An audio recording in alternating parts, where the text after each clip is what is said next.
अस्सलाम वालेकुम dear viewers, हम आपको आपके अपने चैनल अब्बासी हेल्थ क्लब में खुशामदीद कहते हैं।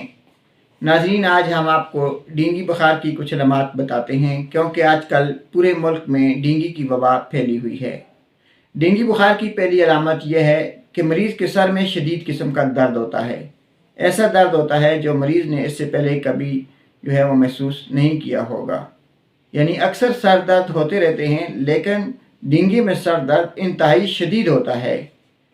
डेंगू वायरस जिस्म में दाखिल होते ही बुखार इंतहाई तेज़ हो जाता है और बुखार कभी कभार 104 या 105 से भी आगे बढ़ सकता है। डियर व्यूअर्स, डेंगू वायरस के सबब पट्ठों में खिंचाव और जोड़ों में दर्द शिद्दत अख्तियार कर जाता है। डायरिया भी इस बुखार की एक अहम इलामत है।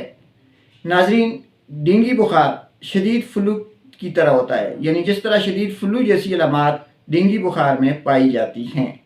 जिस्म पर दबों का नमूदार हो जाना डेंगू की एक वाज़ेह इलामत है। नाजरीन, कभी कभार डेंगू का मरीज़ सदमे की हालत में पहुंच जाता है, खाने पीने को दिल नहीं करता, हाथ पांव ठंडे पड़ जाते हैं।